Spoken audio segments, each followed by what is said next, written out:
नमस्कार प्यारे छात्रों, आप सभी का हार्दिक स्वागत है साइंस और टेक्नोलॉजी के हमारे लेक्चर नंबर 3 में वाईफाई यूपीएससी चैनल पर, जो आपको तैयारी करवा रहे हैं यूपीएससी की प्रीलिम्स की, मेंस की। हमारे सेशंस में आपको प्रीलिम्स और मेंस हम दोनों की तैयारी कराएंगे। विज्ञान और प्रौद्योगिकी के आज के हमारे तीसरे सेशन में आप सभी का हार्दिक स्वागत है। तो पूरे जोश के साथ जरा करके दिखाएंगे कि स्पिरिट के साथ। मुझे ये बताइए, आपको अभी तक के सेशंस में मजा आ रहा है कि नहीं? जल्दी कंफर्म कीजिए।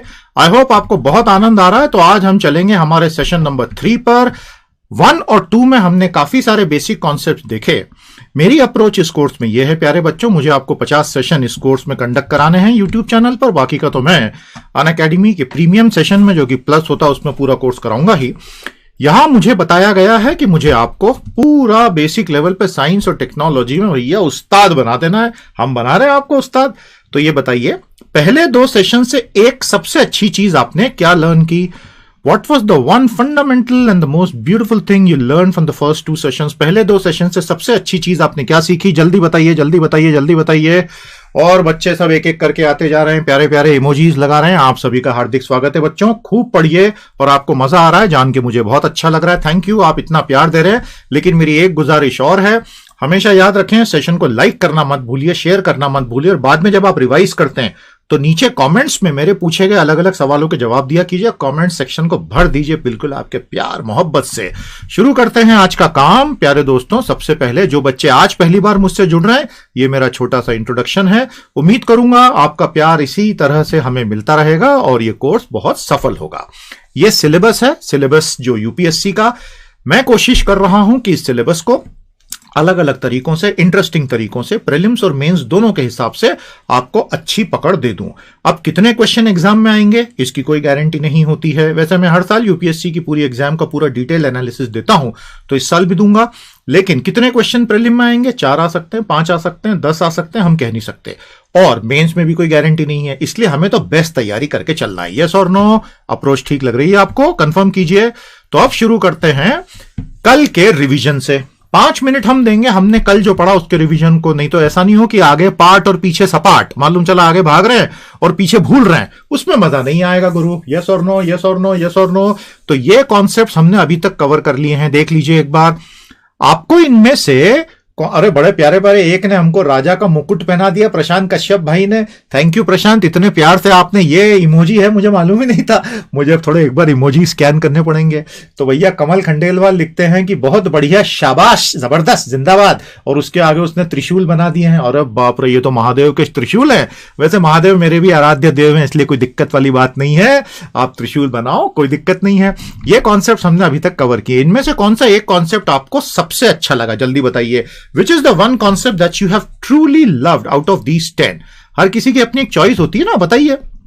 जैसे किसी को सलमान खान पसंद है, तो किसी को अमिताभ बच्चन पसंद है, तो किसी को अमोल पालेकर पसंद है।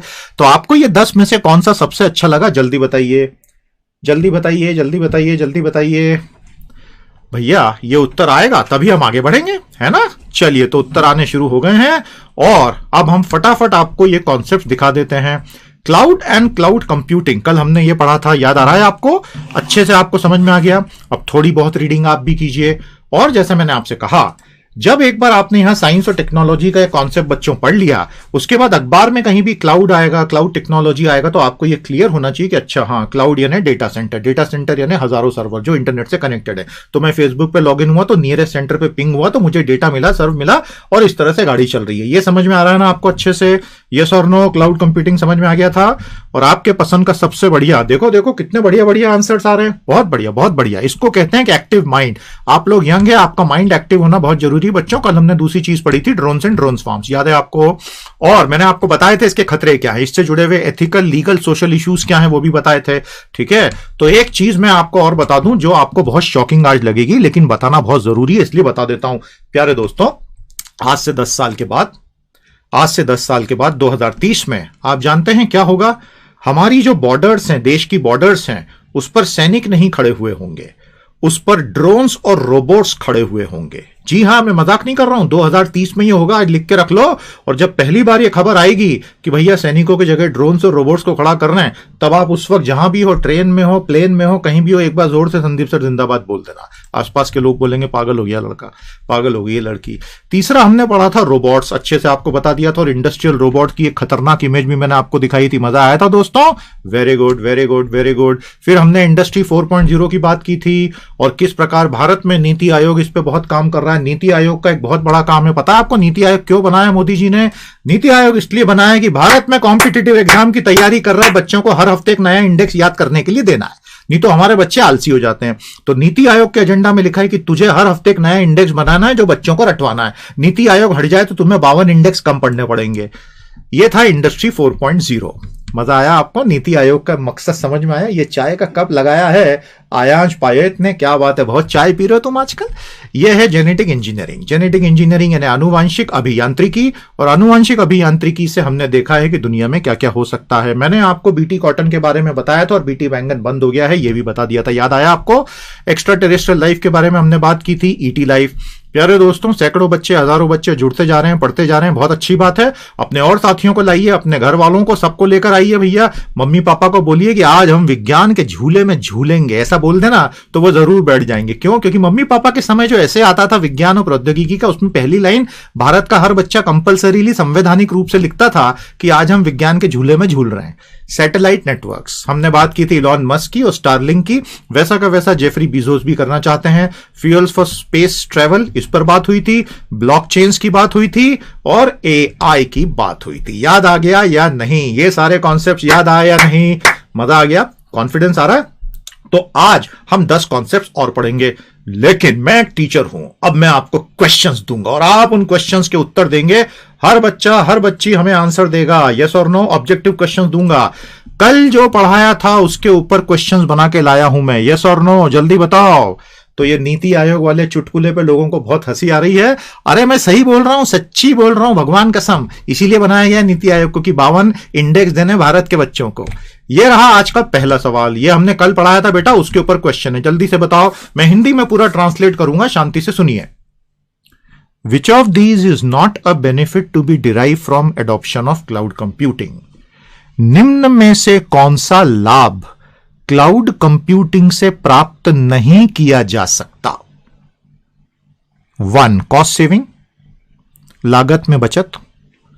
2. Faster deployment of software product, अधिक तेजी से सॉफ्टवेयर उत्पादों को लागू करना। 3. डेटा प्रोटेक्शन, डेटा का संरक्षण। ABCD। अब मान लो इस साल प्रीलिम्स में यह सवाल आ गया, अब जल्दी से बताओ ABCD में से आंसर क्या होगा। मैंने पूरा हिंदी ट्रांसलेट कर दिया, इसलिए यह मत बोलना कि हिंदी नहीं पता। जल्दी बोलिए ABCD में से क्या आंसर होगा। कल ही आपको पढ़ाया है हमने, अब आप ये मत बोलना कि सर हमको इसका आंसर नहीं आता। ABCD 1 2 3 नहीं है बेटा answer, option A, option B, option C, option D है ना। तो आप जो आंसर मार्क करेंगे बेटा वो ABCD में से होगा। जल्दी बताओ क्या आंसर है। हर बच्चा, हर बच्ची बताए, और शर्म मत करना। देखो जब आपसे सवाल पूछा जाए ना, बेशरम बन जाओ, उत्तर दो, क्योंकि जिसने की शर्म उसके फूटे करम। तो शर्म को शर्मा जी के लिए छोड़ दो और तुम तो हमें उत्तर दो बेशरम बन के। ज्यादा से ज्यादा गलत होगा ना, कोई जान नहीं ले लेगा तुम्हारी। प्यारे बच्चों, मुझे बहुत खुशी है, आप में से ज्यादातर बच्चों ने इसको क्रैक कर लिया। The correct answer is option 3। कितने बच्चों का सही आया? उन सभी प्यारे प्यारे बच्चों के लिए हम ताली बजा रहे हैं। आप एक सिंसियर स्टूडेंट हैं और आपने एक दिन में ये सीख लिया। बस अपने आप को आप ये कॉन्फिडेंस दीजिए कि करके दिखाएंगे, यस और नो। क्वेश्चन और आंसर दोनों समझ में आ गए आपको? जल्दी बताइए। Very good very good very good. ये रहा आज का अगला सवाल। पूरा सवाल मैं आपको हल करके दूंगा, लेकिन पहले जरा हिंदी में पूरा पढ़ के तो बता दूं। प्यारे साथियों, ये पिछला सवाल समझाऊं क्या? यार ये कल पढ़ा चुका हूं वैसे मैं आपको। प्यारे बच्चों, डेटा प्रोटेक्शन की गारंटी देने का काम क्लाउड कंप्यूटिंग का नहीं है, उसका उससे कोई लेना देना नहीं है। हां वो देते हैं, लेकिन वो उसका बेनिफिट नहीं होता है कि मेरा डेटा, क्योंकि वो तो क्लाउड में भी सेंध लगाई जा सकती है ना, हैकिंग तो कहीं भी हो सकती है।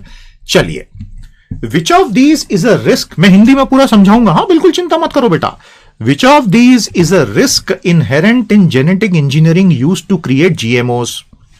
निम्न में से 1 2 3 में से कौन सा एक जोखिम है जो आनुवांशिक अभियांत्रिकी में जब हम GMO बनाते हैं, आनुवांशिक रूप से परिवर्तित प्राणी, तो वो जोखिम तो भैया बना रहता है। 1 2 3। अनइंटेंडेड बायोलॉजिकल कॉन्सिक्वेंसेस, जो आपने सोचे नहीं ऐसे जैव परिणाम।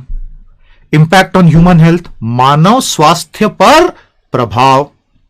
राइजिंग कॉस्ट ऑफ एग्रीकल्चर, कृषि की बढ़ती लागत। ये रहे 3 1 2 3 स्टेटमेंट। 4 ऑप्शंस हैं ABCD।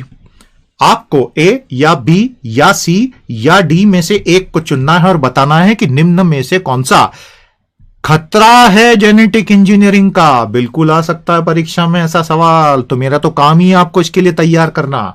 और जैसे मैंने कहा, उत्तर दीजिए, फटाफट उत्तर दीजिए और डरिए मत, उत्तर दीजिए बेशरम बन के।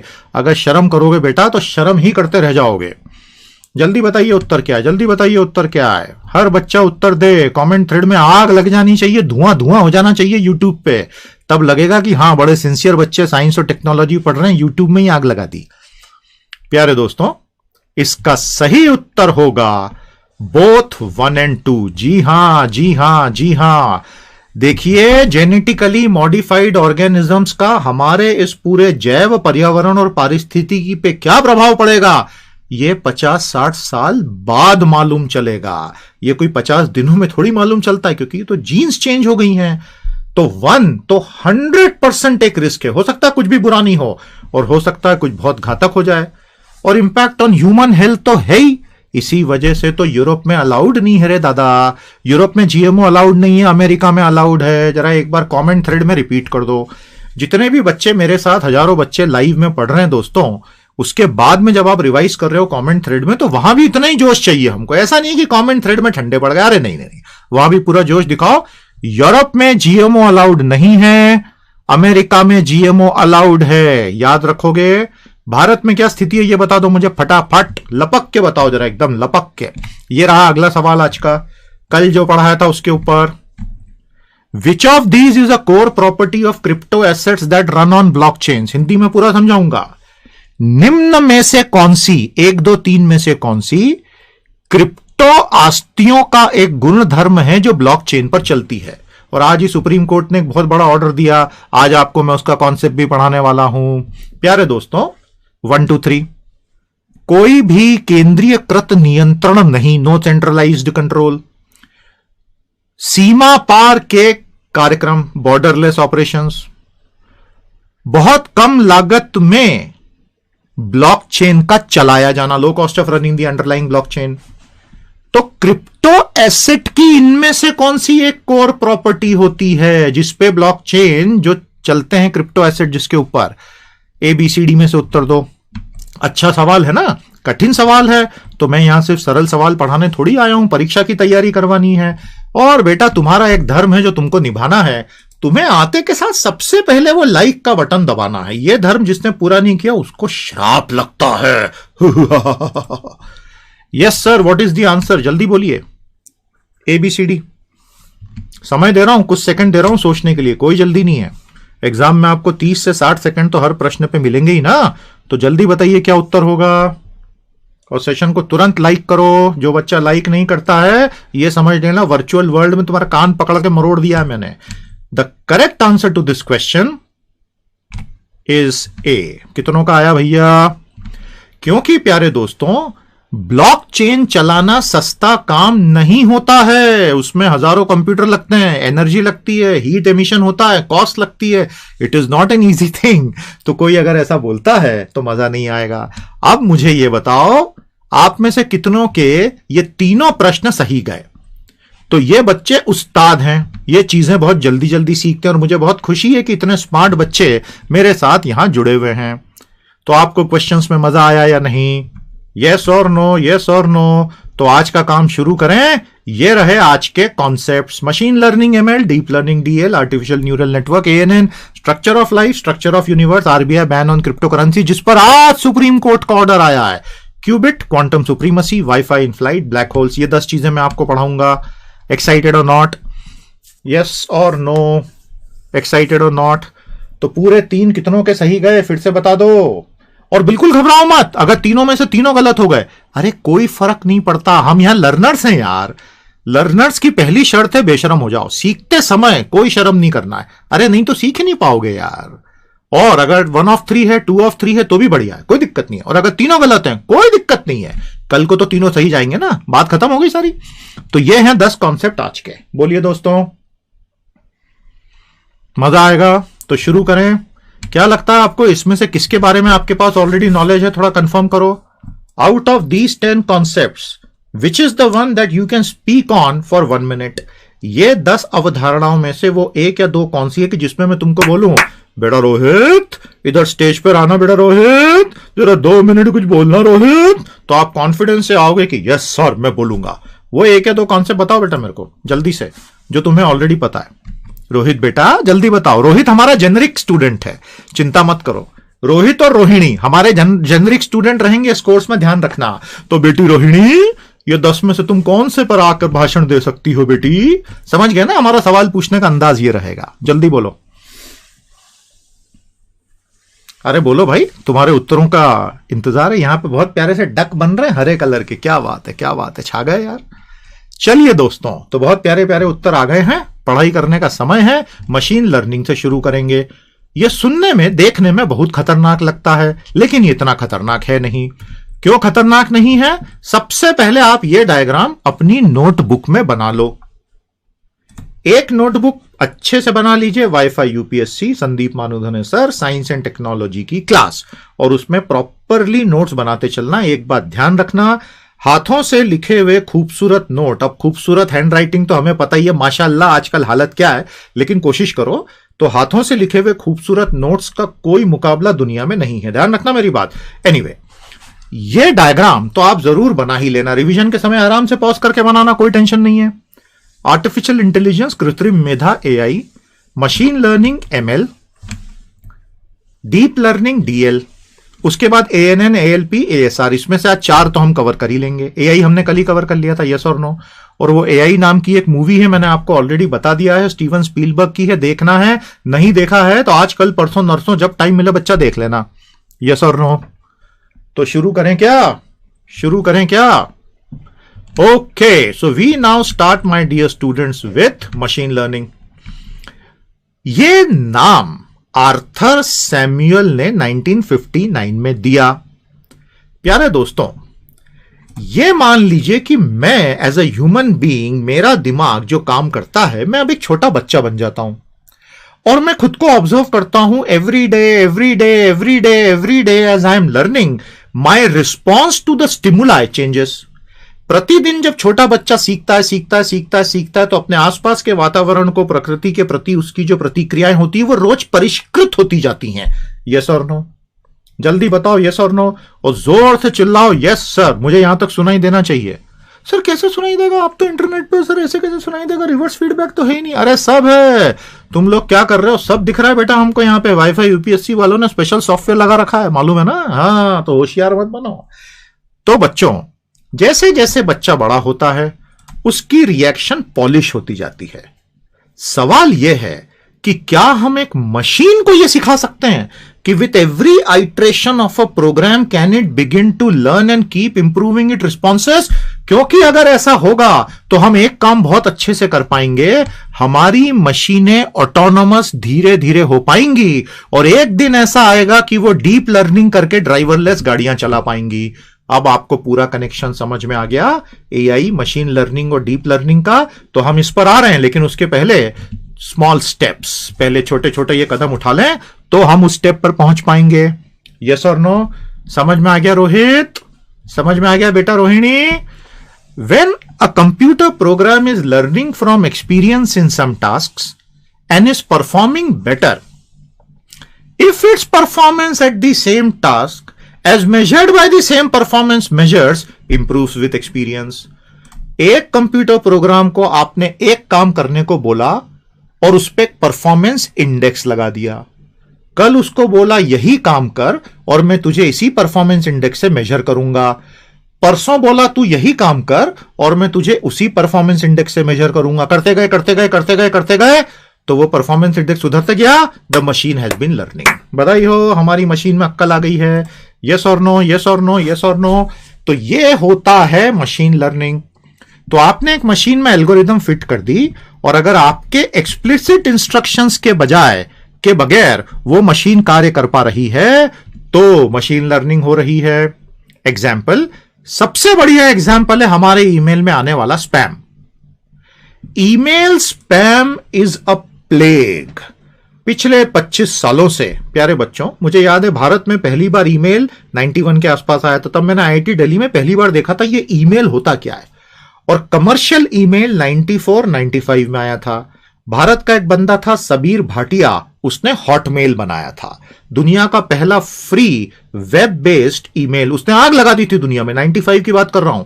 सबीर भाटिया ने जब हॉटमेल बनाया तो माइक्रोसॉफ्ट ने उसको 400-500 करोड़ रुपए में खरीद लिया था। सबीर भाटिया उस समय की बात कर रहा हूं। अब ईमेल में एक प्रॉब्लम हो गई, 10 तरह के फालतू ईमेल नाइजीरिया से रोज आ रहे हैं। मैं एक विधवा हूं, मेरे पति की सड़क दुर्घटना में मौत हो गई, वो राष्ट्रपति थे इस देश के, वो सोने का संदूक छोड़ के गए हैं, लेकिन इस संदूक को पाने में तुम्हें मेरी मदद, तो 20,000 रुपए दो और ये संदूक तुम्हारा। अब ऐसे मेल आने लग गए रोज। तो जब ये नाइजीरियन स्कैम्स चालू हुए तो लोगों को समझ में आया कि ये तो बहुत बड़ी प्रॉब्लम हो गई है, और अगर ये प्रॉब्लम है तो इस प्रॉब्लम से कैसे निपटेंगे। आपको बात समझ में आ रही है कि नहीं? So this is the whole idea कि आपको ईमेल स्पैम से लड़ने के लिए गूगल जैसी कंपनीज ने फैंटास्टिक मशीन लर्निंग सॉफ्टवेयर्स बनाए। समझ में आया कि नहीं? आपको ये नाइजीरियन स्कैम्स के बारे में मालूम है ना? कितनों को मालूम है नाइजीरियन स्कैम्स? ऐसे सारे मेल नाइजीरिया से आते हैं। गलती से भी पैसे मत दे देना। वो कोई औरत ही नहीं, वो लड़का है पहली बात, और उसका कोई पति नहीं, और वो मरा भी नहीं, और सोने का संदूक भी नहीं है, और तुमको लग रहा है कि अब तुम मुकेश अंबानी बन गए सोने के संदूक के साथ। उल्लू बना रही है वो तुमको, मतलब बना रहा है तुमको। ये गलती कर मत देना। प्यारे दोस्तों, नाइजीरियन स्कैम से संबंधित मुझे एक चीज और आपसे पूछनी है। हंसी मजाक अपनी जगह, अब मुझे आपसे सीरियसली बात करनी है। इतने सारे स्माइली आ गए कि मुझे अब एक सीरियस बात करने दो। प्यारे दोस्तों, this is a very serious question. देखते हैं कौन, रोहित देता आंसर, रोहिणी देती आंसर। नाइजीरिया, वो वाकई में नाइजीरिया से चलता है वो स्कैम। वहां के जीडीपी में स्कैम्स का बहुत बड़ा परसेंट है। नाइजीरियन स्कैम जो इस तरह के ईमेल्स आते हैं जो देखते ही समझ में आता है कि क्या फर्जी। Why do they send such idiotic looking emails?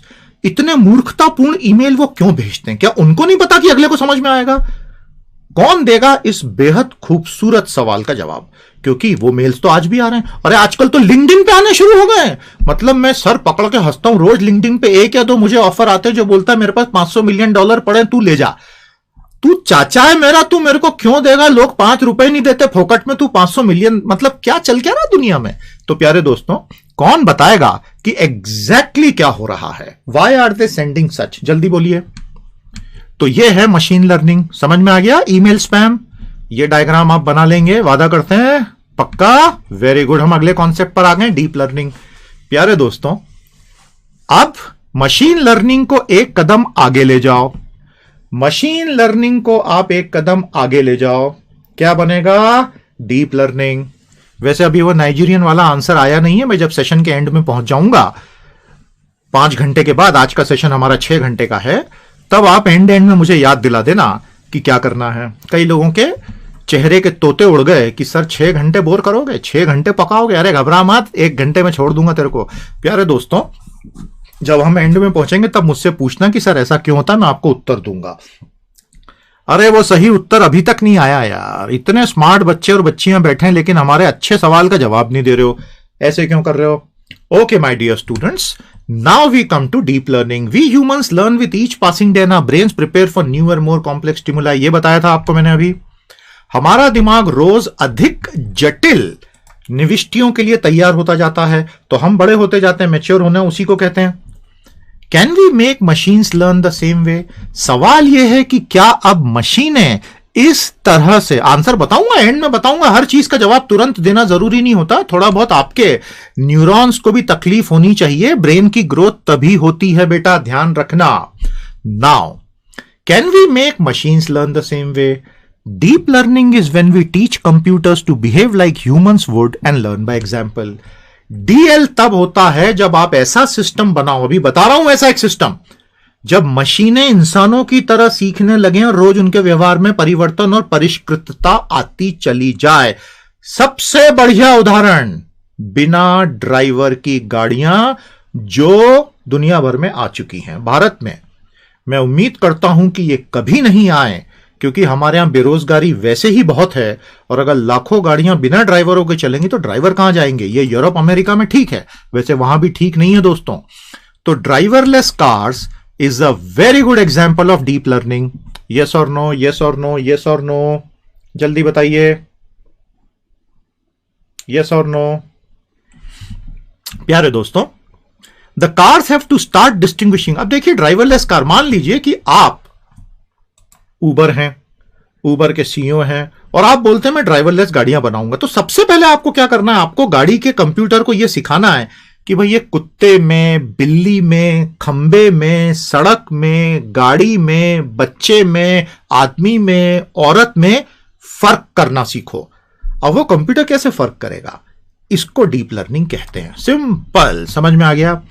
तो लेकिन ये होगा कैसे, ये ऐसे होता है, अच्छे से देख लीजिए। जो मेन कंप्यूटर डीप लर्निंग करता है वो ड्राइवरलेस गाड़ियां। ये सब सवाल आ सकते हैं परीक्षा में, लिडार क्या होता है, ड्राइवरलेस गाड़ियां डीप लर्निंग का एग्जांपल हैं कि आर्टिफिशियल इंटेलिजेंस का एग्जांपल है। सवाल तो 500 तरीके के बन सकते हैं। अब आप स्मार्ट बच्चे हैं, आप खुद दिमाग लगाइए, यस और नो। प्यारे दोस्तों, इस स्पेसिफिक आप सवाल को देखेंगे, कंप्यूटर पीछे रखा हुआ है, ऊपर लिडार यूनिट है। सारा खेल ये लिडार यूनिट का है दोस्तों। ये लिडार यूनिट क्या करती है, लाइट डिटेक्शन एंड रेंजिंग। जैसे रेडार का क्या फुल फॉर्म है, जल्दी बताइए, रेडार का क्या फुल फॉर्म है, RADAR। What is radar, what is radar, जल्दी बताइए, जल्दी बताइए, व्हाट इज रेडार। आयांश लिखते हैं, Sandeep sir kind of bad. अरे मैं तो बहुत सीधा साधा सरल गांधीवादी व्यक्ति हूं यार। वो मसल्स तो IIT दिल्ली में हमने पावर लिफ्टिंग, वेट लिफ्टिंग में खूब बनाई थी, अभी कहां है यार। ओके, जिंदाबाद। फिर उसने काइंडा बैड को बदल के कर दिया जिंदाबाद। ऑटो करेक्ट, तेरा सत्यानाश हो। Lidar is light detection and ranging. It is a remote sensing method that uses light in the form of a pulse laser to measure ranges. ये लिडार जो होता है ना, ये क्या करता है, ये चारों तरफ धड़ाधड़ धड़ाधड़ धड़ाधड़ लेजर पल्सेस छोड़ के डिस्टेंसेस को गेज कर लेता है ऑन अ कंटिन्यूअस बेसिस। मतलब several terabytes of data are generated on a constant basis. इसलिए इसमें 5G का डायरेक्ट एप्लीकेशन होगा, क्योंकि रियल टाइम एनालिसिस करना है तो इतना डेटा 5G से ही जा सकता है। आपको समझ में आया। ये हम डिटेल में अलग से और पढ़ेंगे। ड्राइवरलेस गाड़ियां, इनमें ड्राइवर्स की जरूरत ही नहीं होती। तो सोचिए, लाखों लाखों गाड़ियां, ट्रक, बसेस बिना ड्राइवर के चलते चले जा रहे हैं। अब ये डीप लर्निंग का उदाहरण है। समझ में आ गया आपको। लिडार अच्छे से नोट कर लिया, रेडार का फुल फॉर्म बता दिया। तो प्यारे दोस्तों, रेडियो डिटेक्शन एंड रेंजिंग जो रेडार होता है, और लिडार में लाइट डिटेक्शन एंड रेंजिंग से एनवायरमेंटल कॉन्फ़िगरेशन कंप्यूटर में होता है, और रोजाना नई स्टिमुलाई से डीप लर्निंग होती है। आर्टिफिशियल न्यूरल नेटवर्क, अरे बहुत ही तोड़ू चीज है। तो ये ANN होता क्या है, आज मैंने आपको गाना एक भी नहीं सुनाया। अब आप सोचोगे सर को तो सिर्फ हिंदी गाने आते हैं, सर इंग्लिश गाने तो सुनाते ही नहीं। आ रहे भैया, इंग्लिश गाने हमारी पहली पसंद है, तो हम आज आपको एक इंग्लिश गाना भी सुनाएंगे। आर्टिफिशियल न्यूरल नेटवर्क जो होता है, ये बड़ा इंपॉर्टेंट कॉन्सेप्ट है, क्योंकि ये इंसानी दिमाग को कॉपी करने का काम है। आपने पूछा है कि इस Vyom Mitra an example of deep learning, उसका आंसर है we don't know right now. ISRO ने बताया नहीं है। मुझे लगता है Vyom Mitra will be a basic level robot जिसमें धीरे धीरे इंप्रूवमेंट होगा। I don't think it will really have deep learning abilities. अभी उसके बारे में ज्यादा मालूम नहीं है, समय के साथ पता चलेगा। समझ में आ गया बेटा, क्योंकि अगर वो डीप लर्निंग रोबोट होता तो इसरो ने उसके बारे में काफी कुछ ऑलरेडी बताया होता। But will wait and watch, हो सकता है वो हो, देखेंगे। आर्टिफिशियल न्यूरल नेटवर्क एक इतना शानदार कॉन्सेप्ट है।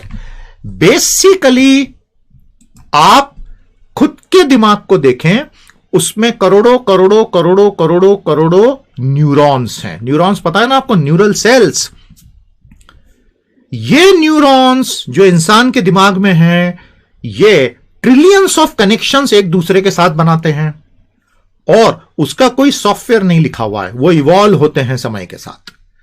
क्या कोई मशीन का सॉफ्टवेयर हमारे दिमाग के न्यूरॉन्स के जैसा वर्क कर सकता है मल्टीपल तरीके से? अगर ऐसा कर सकता है तो उस कंप्यूटर सॉफ्टवेयर और प्रोग्राम और एल्गोरिथम को आर्टिफिशियल न्यूरल नेटवर्क कहेंगे। बस हो गया। biological neural networks, if copied onto a machine and trained to perform functions like human neurons would become artificial neural network. बस ये परिभाषा है. अच्छे से देखो और समझो. समझ में आया कि नहीं? समझ में आया कि नहीं? यस और नो? अब एक एक बिंदु समझा देता हूं. पैरेलल में हिंदी में भी बोलता जाऊंगा. Scientists were struggling with computer program that could not perform many types of tasks. देखिए, बहुत सारे जटिल गतिविधियां कंप्यूटर प्रोग्रामों से हो नहीं पाती हैं. तो वैज्ञानिकों ने they thought of trying to replicate the human brains working. वैज्ञानिकों ने सोचा कि दिमाग के न्यूरॉन जैसा काम करते हैं, क्या हम वैसा ढांचा बना सकते हैं कॉन्सेप्चुअली, अवधारणात्मक स्तर पे. An artificial neuron network is a model based on the structure of biological neural network. मतलब कितनी हिम्मत है वैज्ञानिक की जिसने पहली बार सोचा होगा. तो दिमाग में जो न्यूरॉन्स होते हैं, अगर मैं उसको कंप्यूटर सॉफ्टवेयर में कॉपी कर पाता हूं तो वो ANN बन जाते हैं. ये नॉन लीनियर मॉडल है क्योंकि हमारा ब्रेन भी नॉन लीनियर है. तो ANN की परिभाषा देख लो. A collection of connected nodes called artificial neurons which model the biological neurons. खत्म. तो ANN क्या है बेटा? जैविक न्यूरॉन कोशिकाओं की प्रतिलिपि के रूप में कृत्रिम न्यूरॉन कोशिकाओं की तरह काम करने वाला ANN होता है. समझ में आ गया? यह है ह्यूमन न्यूरॉन. हमारे दिमाग में 86 बिलियन न्यूरॉन्स होते हैं, यानी एक इंसानी दिमाग में 8600 करोड़ न्यूरॉन हैं. अब आप सोचो, प्रकृति में मानव कैसे इवॉल्व होके कहां तक आ गया. यस और नो? एक ने लिखा है डोनाल्ड ट्रंप विवेकानंदा. आहा, क्या बात है. वो विवेकानंदा नहीं था. As the great religious teacher Swami Vivekanandan. What say? कितना अज्ञानी आदमी है यार, क्या गजब कर रहे हो. ह्यूमन न्यूरॉन्स, एक ब्रेन में 8600 करोड़ न्यूरॉन्स हैं. कर लो बात. 1 बिलियन इज 100 करोड़. तो एक ह्यूमन ब्रेन में ऑन एन एवरेज इतने होते हैं. आपको समझ में आया? प्यारे दोस्तों, अब एक और इंटर स्पीसीज कंपैरिजन दे रहा हूं, अंतर प्रजातीय तुलना. ह्यूमन ब्रेन 1200 ग्राम का है, 1300 ग्राम का है. अफ्रीकी हाथी का ब्रेन 3 किलो का है. तो इसका मतलब यह हुआ कि अफ्रीका के जो हाथी हैं वो इंसानों से 2.5 गुना ज्यादा इंटेलिजेंट हैं. बिल्कुल नहीं. आप कंपैरिजन देखो. ह्यूमन यानी प्राइमेट्स, हम स्पीसीज के हैं ना. हमारा ब्रेन 1300 ग्राम का हुआ, 1 किलो 300 ग्राम. अफ्रीकी बुश हाथी का ब्रेन लगभग 3 किलो का है, तो हमसे 2.5 गुना बड़ा है. यस और नो? अरे डोनाल्ड ट्रंप की मिमिक्री तो तुम जितनी बोलोगे उतनी कर दूंगा. Now if you see very clearly, सारा खेल ब्रेन की साइज का नहीं होता है. ब्रेन के सबसे ऊपरी हिस्से में जो ऐसे सलवटे पड़े हुए, रिंकल्ड पड़े हुए सेरिब्रल कॉर्टेक्स, जिसको ग्रे मैटर कहते हैं, उसका होता है. जिस स्पीसीज में ये सबसे ज्यादा होगा और ब्रेन बॉडी रेशियो फेवरेबल, वो दुनिया पे राज करेगी. इसको कहते हैं सेरिब्रल कॉर्टेक्स. इंसान में सेरिब्रल कॉर्टेक्स में 16 अरब न्यूरॉन्स हैं, 1600 करोड़.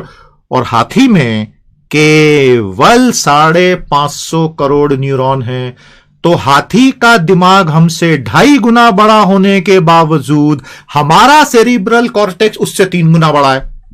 और इसलिए जिसकी लाठी उसकी भैंस, ब्रेन पे नहीं लगती, सेरिब्रल कॉर्टेक्स पे लगता है. जिसकी लाठी उसकी भैंस. समझ में आया आपको? तो कल को अगर इन हाथियों का सेरिब्रल कॉर्टेक्स डेवलप हो गया तो बेटा भाग खड़े होने की स्थिति पैदा हो जाएगी दुनिया में. यस और no? I hope this is totally clear. यह है हमारे ब्रेन के अंदर के 8600 करोड़ न्यूरॉन्स में से 3. आप सोचिए दिमाग में किस तरह से बिजलियां कौंध रही हैं. पूरा इलेक्ट्रिक का खेल है दिमाग के अंदर. अब आ गए हैं हम चौथे पर, आज का यानी 14th हमारी रनिंग सीरीज में, स्ट्रक्चर ऑफ लाइफ. प्यारे दोस्तों, ये सारी चीजें जनरल साइंस का भी हिस्सा हैं, साइंस और टेक्नोलॉजी के करंट अफेयर्स का भी हिस्सा है, ऑफिशियल सिलेबस का भी हिस्सा है. हर चीज सिलेबस में है. यस और नो? और ये समझे बिना गहराई से कोई भी टॉपिक समझाया नहीं जा सकता। यस और नो? सेशन को लाइक नहीं किया तुम में से कुछ आलसी बच्चों ने? जरा फटाफट लाइक करो, शेयर करो और बाद में रिवीजन के समय कमेंट कर देना। सेशन में मजा आ रहा है कि नहीं है बता दो। प्यारे दोस्तों, तो जीवन का ढांचा कैसा है इसके बारे में हम बताएंगे और फिर तुरंत देखेंगे कि यूनिवर्स का ढांचा कैसा है। स्ट्रक्चर ऑफ लाइफ अगर आपको समझना है तो एक सबसे पहले बात यह समझ लीजिए कि हमारी पृथ्वी आज जिस स्वरूप में है यह इसका लेटेस्ट स्वरूप है। इसके पहले इसके 5 और आइट्रेशन हो चुके हैं। सबसे पहले पृथ्वी बनी आग का गोला, सिर्फ पत्थर और आग का गोला। हम सब उसमें से निकल कर आए हैं। The initial earth was a boiling molten rock.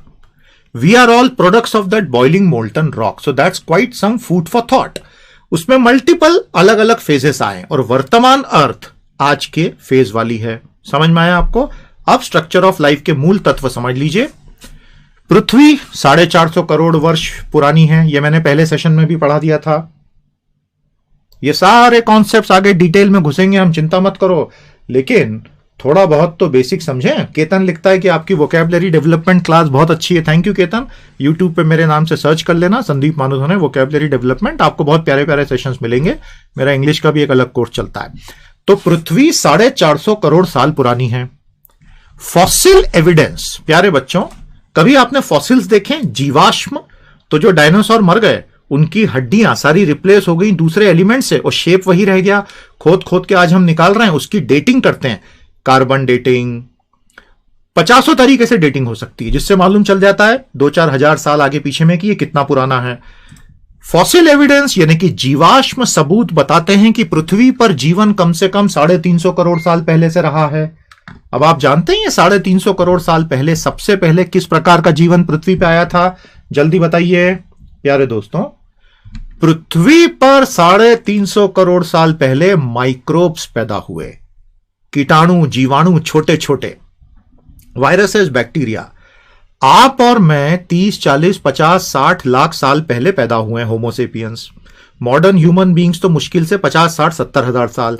And educated civilize human beings मुश्किल से 12 से 14 हजार साल। तो हमारी कोई औकात ही नहीं है। बैक्टीरिया और वायरस 350 करोड़ साल से पृथ्वी पर हैं। उन्हें इस खेल के सारे नियम पता है। इंसान अभी सीख रहा है और हो सकता है 10,000 साल बाद इंसान का अस्तित्व ही खत्म हो जाए। अगर वैसा होगा तो जो भी अगली स्पीसीज आएगी वो इंसान के जीवाश्म ढूंढ ढूंढ के बताएगी कि कुछ पागल थे, यूट्यूब पे एक दूसरे को पढ़ा पढ़ा के उछला करते थे, आज तो उनकी हड्डियां भी नहीं मिल रही। सॉरी, थोड़ा आपको मैंने विज्ञान के नजरिए से बताया तो आपको डर लगा, लेकिन यही होता है। More than 99% of all species are now dead. पृथ्वी पर आज तक जितनी प्रजातियों ने जन्म लिया 99% खत्म हो चुकी हैं। आज जो कुछ है उसमें से एक, हम सब मिला के 1% है आज तक का। यह समझ में आया? अगला पॉइंट, अर्थ में है 8 million to 100 million species, nobody knows. पृथ्वी पर 80 लाख से 10 करोड़ प्रजातियां हो सकती हैं, किसी को नहीं पता। अब प्रजातियों से मतलब है इसमें प्लांट भी आ गए, माइक्रो ऑर्गेनिजम्स भी आ गए, एनिमल्स भी आ गए, बर्ड्स भी आ गए, इसमें सब आ गए, वो सारी स्पीसीज आ गई लाइफ की। समझ में आ गया? इसमें किसी भी प्रकार के सवाल बन सकते हैं, इस बात को ध्यान रखिएगा। यस और नो? एक बच्चे ने लिखा है नमस्ते सर। रंजीत गिरी लगता है अगली क्लास के लिए आधा घंटा पहले आ गया है। प्यारे दोस्तों, रंजीत बाबू का भी स्वागत है। अर्थ में है 8 million to 100 million species. Now, all known life forms share same molecular mechanism। आपको जान के बहुत आश्चर्य होगा प्यारे बच्चों, पृथ्वी पर जितनी भी ज्ञात जीवित चीजें हैं सबका मॉलिक्यूलर ढांचा कार्बन बेस्ड है। इसका मतलब हम सबका एक यूनिवर्सल कॉमन एंसेस्टर रहा होगा। पौधों का भी, पेड़ों का भी, पशुओं का भी, प्राणियों का भी, इंसानों का भी, पीछे पीछे पीछे पीछे पीछे पीछे पीछे पीछे पीछे पीछे जाएंगे, एक यूनिवर्सल कॉमन एंसेस्टर रहा होगा। कितना हम्बलिंग थॉट है दोस्तों। बायोस्फीयर की परिभाषा, बायोस्फीयर यानी जीवमंडल। बायोस्फीयर यानी जीवमंडल। बहुत अच्छे और सवाल आ रहे हैं, बहुत अच्छे और सवाल आ रहे हैं। एक बच्चा लिखता है लाइक कर दो यार, भगवान के लिए लाइक कर दो यार, संदीप सर बहुत अच्छा पढ़ाते हैं। भगवान के लिए तो नहीं बोला उसने, लेकिन उसमें स्पिरिट वही थी। Thank you so much brother, आप इतने प्यार से सपोर्ट कर रहे हैं, यही हमारे लिए दौलत है। The biosphere is the total sum of ecosystem. जीव मंडल यानी सारे पारिस्थितिकी तंत्रों को जोड़ दे बेटा तो जीव मंडल हो गए। मैं ज्योग्राफी भी पढ़ाता हूं, तो ज्योग्राफी में 5 मंडल आते हैं बेटा, atmosphere, biosphere, lithosphere, cryosphere, hydrosphere. ये 5 मंडल होते हैं ना, और उन 5 मंडलों से मिलकर पृथ्वी बनी है। जो बायोस्फीयर है वो तो सिर्फ 2 किलोमीटर का है, बाकी नीचे और माइक्रोब्स होंगे, ऊपर भी होंगे, लेकिन 2-2.5 किलोमीटर में जीवन का खेल खत्म हो जाता है। उसके आगे बहुत होस्टाइल कॉस्मोस है, और उसके नीचे बहुत होस्टाइल लावा है। आपके पांव के नीचे अगर आप 500 किलोमीटर नीचे देख पाते, 1000 किलोमीटर, 5000, आपको आग ही आग दिखाई देती। तो कई बार लोग बोलते हैं ना, अरे सीने में आग, तो बोलना सीने में क्या, मेरे तो पांव के 5000 किलोमीटर नीचे भी आग ही आग है। मतलब हम कोर की बात कर रहे हैं, और कोर में जब तक आग है ना बेटा, तब तक हमारे पृथ्वी का चुंबक जिंदा है, और चुंबक जिंदा है ना तो हम जिंदा हैं। जल्दी से बता दो, चुंबक जिंदा है तो हम जिंदा है, ये मैंने क्यों बोला? Carbon is the basic to all life. जितना जैव भार, बायोमास यानी जैव भार, उसका 40%, 50% सिर्फ कार्बन है। और कार्बन सबसे मजेदार चीज है, क्योंकि वो 4 तरीकों से अलॉय बना सकता है, क्योंकि वो सबसे ज्यादा मिलता है, और क्योंकि कॉम्प्लेक्स बायोलॉजी में कार्बन कार्बन कार्बन कार्बन लगा हुआ है सब तरफ। यस और नो? समझ में आ गया? अच्छे से समझ में आ गया? सर मच्छर कब गायब होगा दुनिया से? कभी नहीं गायब होगा बेटा, म्यूटेट होता रहेगा, ध्यान रखना। बहुत हार्डी जीव है वो। तो पृथ्वी बनी 450 करोड़ साल पहले। सबसे पहले कीटाणु पैदा हो गए, माइक्रोब्स आ गए। उसके बाद धीरे धीरे एवोल्यूशन होता गया, और आज इंसान, प्राइमेट्स दिखाई दे रहे हैं। तो एक भविष्य में समय आएगा जब हम में से कोई नहीं रहेगा, मतलब एज अ स्पीसीज। वैसे तो 50-100 साल बाद ही हम में से कोई नहीं रहेगा, लेकिन मैं एक स्पीसीज के रूप में बात कर रहा हूं। समझ में आ गया आपको? यस और नो, यस और नो, यस और नो, जल्दी बोलो। एक लिखता है ज्योग्राफी भी पढ़ा दीजिए, तो मेरा जवाब वही है, बच्चे की जान ले ले। ओके प्यारे स्टूडेंट्स, अब आगे चलते हैं स्ट्रक्चर ऑफ यूनिवर्स। तो हमने पृथ्वी की बात की, लेकिन अब हमको थोड़े ब्रह्मांड की भी बात करनी है। ज्योग्राफी में हमेशा पहला लेक्चर होता है सोलर सिस्टम, है कि नहीं? मेरा उस पर भी एक फ्री लेक्चर यूट्यूब पे अवेलेबल है, देख लेना तुम लोग। सोलर सिस्टम संदीप मांदोना के नाम से ढूंढ लेना बेटा, तुमको मिल जाएगा। Structure of universe, structure of universe की जब हम बात करते हैं, कल मैंने आपको बताया था ओमुआ के बारे में, और क्या बताया था? उसका एंगल ऑफ स्ट्राइक है, मतलब वो हमारे सौर मंडल का तो बिल्कुल नहीं है। तो आइए हमारे सौर मंडल को साइड से देखते हैं। कल मैंने आपको एक चीज और बताई थी कि सौर मंडल एक प्लेन में चल रहा है ना? अरे सन का काम ही ये था कि उस क्लाउड को सन ने ऐसा कंडेंस करके एक प्लेन में ला दिया। तो ये रहा उसका चित्र, ध्यान से देख लो। हीलियोपॉज यानी जहां पर सूर्य की ताकत खत्म हो जाती है। अमेरिका का भेजा हुआ वोयेजर 1 और वोयेजर 2 इसके बाहर निकल गए हैं। तो जहां हीलियोपॉज आ गया, वहां पर हीलियम यानी हीलियम से बने सन यानी हीलियोपॉज यानी हीलियोस्फीयर खत्म हुआ। वो इंटरस्टेलर स्पेस चालू होती है। अब सभी ने इंटरस्टेलर मूवी तो देखी हुई है, लेकिन मैं आपको बता रहा हूं कि जहां सूर्य का एक और बहुत अच्छा आया लाइफ पे, मैं भी आऊंगा उस पर कि क्या दूसरे एलिमेंट पे बेस नहीं हो सकता, बताता हूं। तो प्यारे दोस्तों, जहां सूर्य का प्रभाव समाप्त होता है वो हीलियोपॉज है, उसके आगे इंटरस्टेलर स्पेस है, और वहां पर अगला सितारा अल्फा सेंटोरी दिख रहा है आपको।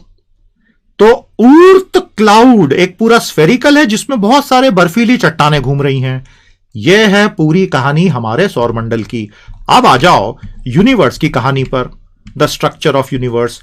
और भौचक के रहने के लिए तैयार हो जाओ प्यारे दोस्तों। सेशन में अभी 15-16 मिनट बाकी हैं, तो जरा एक बार जोश से बता दो कि सेशन में आनंद आ रहा है कि नहीं, सीख रहे हो कि नहीं, नोट्स बना रहे हो कि नहीं।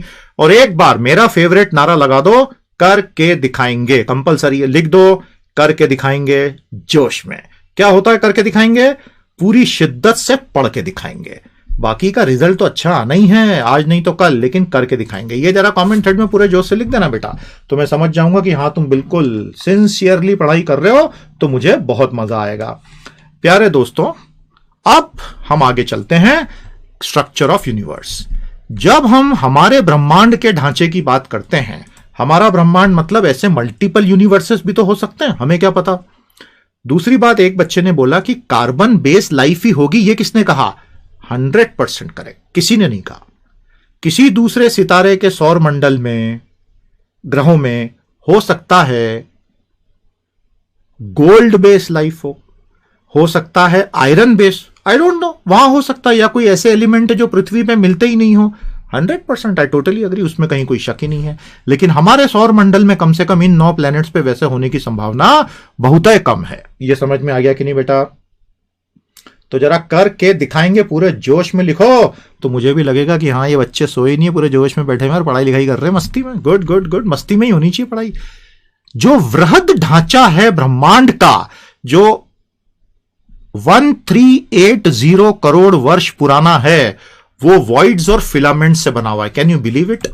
वॉइड मतलब खाली, कुछ है ही नहीं, और फिलामेंट यानी रेशे। प्यारे दोस्तों, अगर हमारे ब्रह्मांड को कोई बाहर से देख पाता तो उसको सब खाली दिखता और बीच में रेशे दिखाई देते। Can you believe it? वैज्ञानिकों को यह पता चल गया है, voids and filaments. In filaments में घुसेंगे तो सुपर क्लस्टर, सुपर क्लस्टर के अंदर क्लस्टर, क्लस्टर के अंदर गैलेक्सी ग्रुप, और गैलेक्सी ग्रुप में गैलेक्सी, उन गैलेक्सीज में स्टार्स, उन स्टार्स के सोलर सिस्टम, जिस पे आप और हम बैठ के यूट्यूब पर पढ़ाई कर रहे हैं। Galaxies are made up of stars. Our own solar system is one such. Clusters are bunched 550 to 1000 galaxies. The idea that dark matter exists. अब यहां पर डार्क मैटर की परिभाषा आ गई। वैज्ञानिकों ने जब पीछे ऑप्टिकल टेलीस्कोप से देखना शुरू किया तो एक स्टेज के बाद कुछ दिखता नहीं, क्योंकि लाइट ही नहीं थी, फोटॉन्स ही नहीं थे बिग बैंग के कई करोड़ साल तक। उसके बाद उनको समझ में आया कि इस सबका डिस्क्रिप्शन तभी दे पाते हैं जब डार्क मैटर जैसी चीज को परिभाषित किया जाए। तो आगे मैं आपको डार्क मैटर पढ़ाऊंगा, आज उसका सही समय नहीं है क्योंकि वो अपने आप में एक बड़ा कॉन्सेप्ट है। यस और नो? यस और नो? समझ में आ गया? प्यारे दोस्तों, ये स्ट्रक्चर ऑफ यूनिवर्स की बड़ी बातें समझ में आ गई?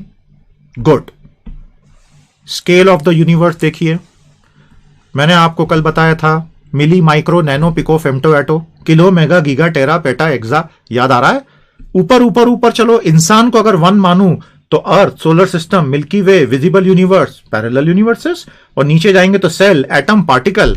तो कई बार ये बड़ी सोचने की बात है कि क्रिएटर ने जो ये यूनिवर्स क्रिएट किया तो उसने दोनों स्केल बनाई। इंसान बीच में अगर हम खुद को रख लेते हैं रिलेटिवली, तो हमारे नीचे पूरी स्केल जारी है क्वांटम तक, जिसपे से फिर वो क्वांटम सुप्रीमसी, क्वांटम कंप्यूटर, और हमारे ऊपर तक स्केल जारी है यूनिवर्स के सुपर क्लस्टर में, यानी कि फिलामेंट्स और वॉइड्स तक। तो ये क्या खेल चल रहा है? ये जबरदस्त खेल, और इतना छोटा सा इंसान अपने दिमाग से इसको स्टडी कर पाता है। That is where the wonder lies. और ये है सोलर सिस्टम। चलिए अब थोड़ी जमीनी बातें हो जाएं, काफी बड़ी बड़ी बातें हो गई।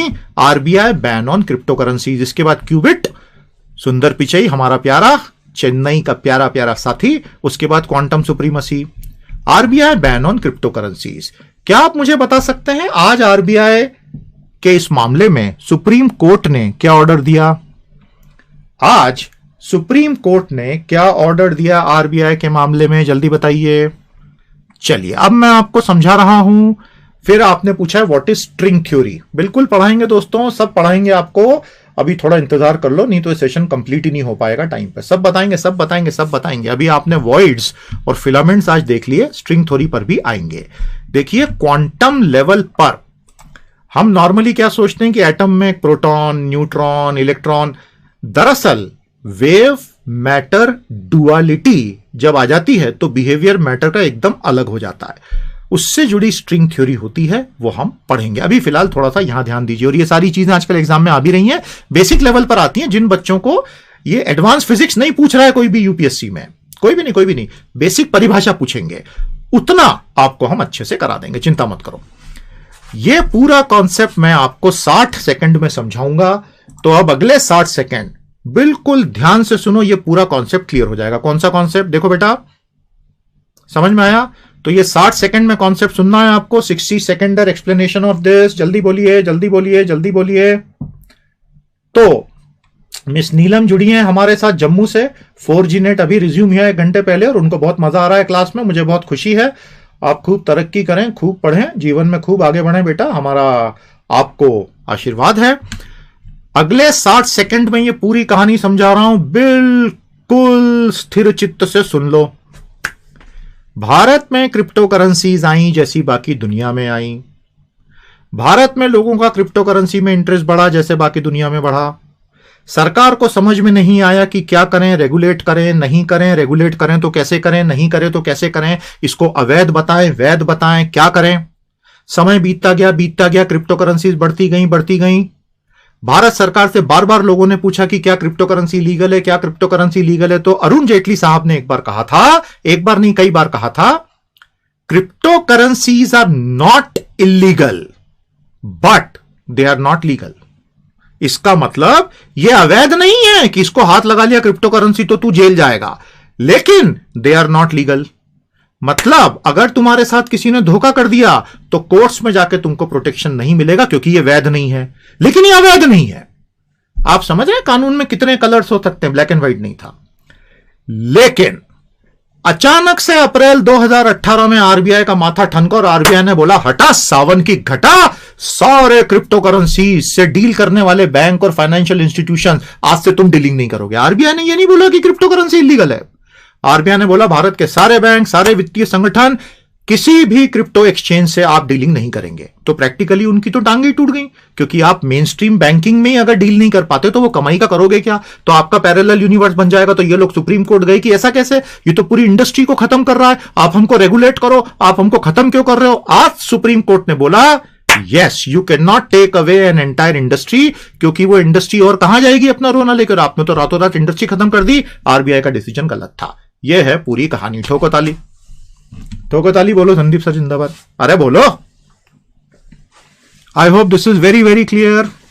अच्छे से समझ में आ गया कि नहीं, जल्दी बोलिए,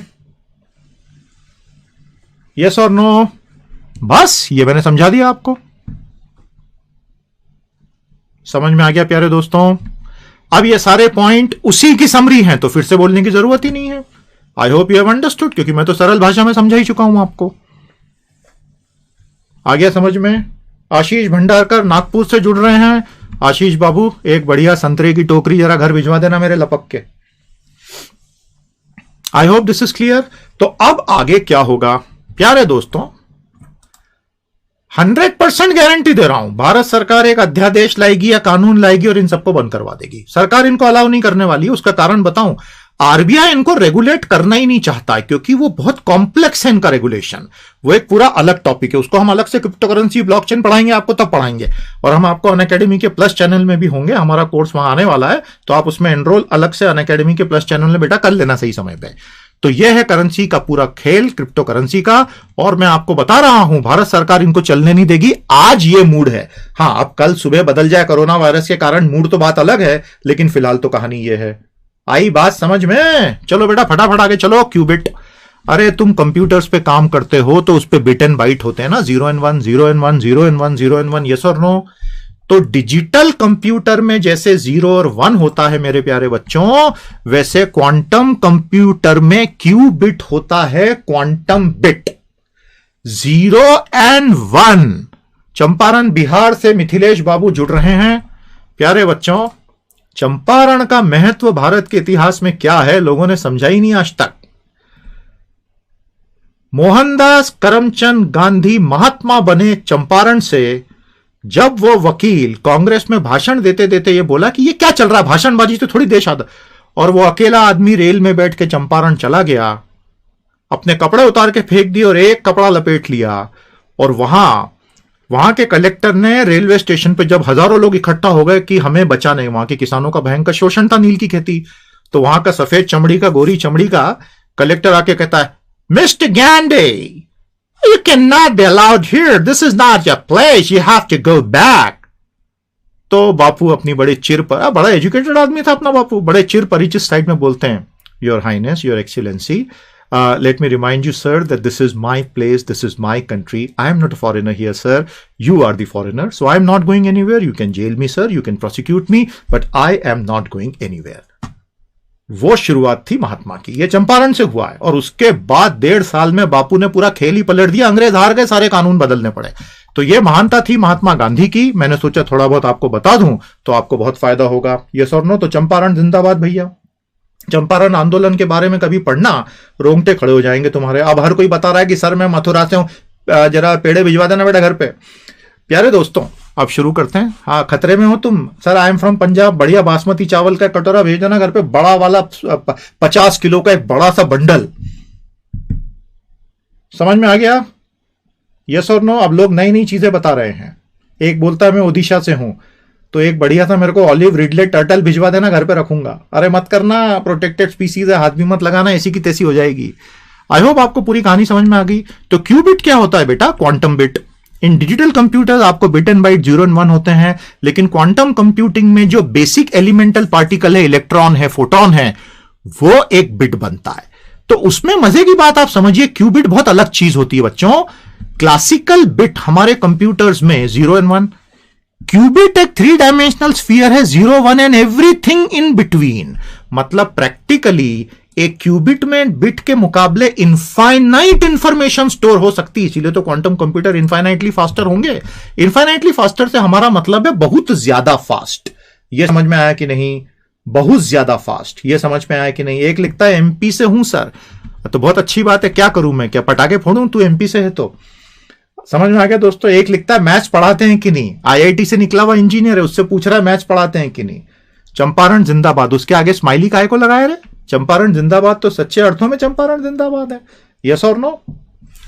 चलिए दोस्तों, तो ये समझ में आ गया आपको, एक बेसिक लेवल पर इतना काफी है। अब आइए क्वांटम सुप्रीमसी। 100% सवाल बन सकता है एग्जाम में कि निम्न में से कौन सा विकल्प क्वांटम सुप्रीमसी की अवधारणा समझाता है। ठीक है, आज के बाद आप उत्तर दे पाएंगे। दुनिया में 2 तरह के कंप्यूटर हैं, एक है क्लासिकल कंप्यूटर, आप और मैं जिस पे बैठे हुए हैं अभी भैया, नहीं बैठे हुए तो हम कुर्सी पे हैं, मतलब जिसका इस्तेमाल करना है, और दूसरा है quantum computers. Quantum computers, programmable quantum computers जो होते हैं, अगर अब हम एक ऐसा थ्योरेटिकल सवाल बनाएं जो भयंकर जटिल सवाल है, और एक लिखता है सर अपन तो इंदौरी हैं भिया। अरे सुधर जा इंदौरी, सुधर जा तू, बहुत ज्यादा पोहे जलेबी खा ली है तूने। Classical computers and quantum computers के बीच में प्यारे बच्चों अब एक बहुत कॉम्प्लेक्स सवाल दोनों को दे दो। इतना कॉम्प्लेक्स, थ्योरेटिकल सवाल है, उसका रियल वर्ल्ड में कोई फायदा नहीं है। कॉम्प्लेक्स सवाल दोनों को दे दो और फिर दोनों को बोलो कि भैया सॉल्व करो। अगर क्वांटम कंप्यूटर क्लासिकल कंप्यूटर से बहुत कम समय में सॉल्व कर देगा, quantum supremacy has been established. बस खत्म, ये कॉन्सेप्ट है। Have you understood? पढ़ लीजिए अब इसको अच्छे से। If we ask a question that the classical computer is unable to solve but the quantum computer is able to solve, then the whole thing is done. Yes or no? Yes or no? Yes or no? समझ में आया? मजा आया? प्यारे दोस्तों, Google ने officially announce किया कि हमने क्वांटम सुप्रीमसी अचीव की, जिसका आईबीएम ने खंडन किया, और यह चीज अभी डिस्प्यूटेड है क्योंकि यह इवॉल्विंग फील्ड है। और उसने क्या किया? उसने बोला मैंने एक ऐसा सवाल हल किया है 200 सेकंड में जो अदरवाइज 10,000 साल लगते हैं। अब देखिए, ये बहुत अलग बात है, मतलब ये एक डिबेटेबल इश्यू है, और इस पे क्या होगा वो तो आगे देखेंगे। तो ये सुंदर पिचई साहब खड़े हैं यहां पर क्वांटम कंप्यूटर के साथ, जो एक्चुअल फिजिकली बना हुआ क्वांटम कंप्यूटर है, और उसको सुपर कूलिंग की जाती है, सब कुछ की जाती है। आपको अगर इतना भी पता है ना बच्चों, आपका काम हो जाता है इसमें। अब हमारे 2 कॉन्सेप्ट बचे हैं, वाईफाई यानी वायरलेस फिडेलिटी इन फ्लाइट, और कॉन्सेप्ट 20 ब्लैक होल। ये हम आपको अगले सेशन में अगले 10 कॉन्सेप्ट के साथ आगे के हमारे क्वेश्चंस के साथ में करवाएंगे। ये यूपीएससी का पूरा सिलेबस आपको फिर से याद दिला दें। जो पहली लाइन है ना, developments and their applications and effects in everyday life, यही तो मैं आपको पढ़ा रहा हूं, बहुत अच्छे से स्टेप बाय स्टेप पढ़ा रहा हूं। यस और नो? तो आज के सेशन में कितने बच्चों को मजा आया? जल्दी से कंफर्म करो, जल्दी से कंफर्म करो, जल्दी से कंफर्म करो। सिलेबस फिर से देखो और सेशन को लाइक करो। और आज आपको सबसे अच्छी चीज क्या लगी, जरा मुझे वो जल्दी से बता दो। Which was the best thing did you like? तो भैया अब एक तो वो सवाल हमने आपसे पूछा था, उसका जवाब, वो सवाल क्या था मुझे याद दिलाओ, मैं भूल गया। मैंने कहा था ना लास्ट में बताऊंगा आपको, और एक गाना भी सुनाना है, वो सुनाऊंगा अभी। लेकिन वो एक क्वेश्चन था जिसका जवाब मुझे आपको देना था। वो क्वेश्चन क्या था, याद दिलाओ यार। वो क्वेश्चन मैं खुद ही भूल गया हूं, आ नहीं रहे कमेंट में। मुझे याद आएगा तो मैं आपको बता दूंगा। जल्दी बताओ, जल्दी बताओ। क्वेश्चन सो रहे हो क्या? चलिए अगले सेशन में बता देना, मैं आपको बता दूंगा। अब गाने का समय आ गया, तो एक गाना आपको, अंग्रेजी गाना सुनाएंगे आज हम। प्यारे दोस्तों, अंग्रेजी गीत एक बड़ा खूबसूरत है। अगर आपको कभी मौका मिले तो ये गीत जरूर यूट्यूब पे सुनिएगा। रास्पुटिन एक मिस्टीरियस कैरेक्टर था निकोलस रोमानोव डायनेस्टी में, रूस में, जिनकी सबकी हत्या कम्युनिस्टों ने कर दी थी। उस पर रास्पुटिन पे बोनी एम ने बहुत अच्छा गाना बनाया है। There lived a certain man in Russia long ago, he was big and strong। अरे बड़ा ड्रम के in his eyes a flaming glow. Most people looked at him with terror and with fear, but to Moscow chick, he was such a lovely dear. He could preach the Bible like a preacher, full of ecstasy and fire. But he also was the kind of healer we men would desire. Rah, rah, Rasputin, lover of the Russian queen. He was a cat that really was gone. लंबा चौड़ा गाना है, पूरा मुझे याद है, कभी और मौका मिलेगा तो आपको जरूर बताएंगे. फिलहाल अब आप हमें इजाजत दीजिए. आज का सेशन यहीं पे समाप्त करने का समय आ गया है. खूब पढ़िए, जीवन में खूब आगे बढ़िए, पॉजिटिव रहिए, कॉन्फिडेंट रहिए, सब कुछ बढ़िया होगा. नमस्ते, जय हिंद.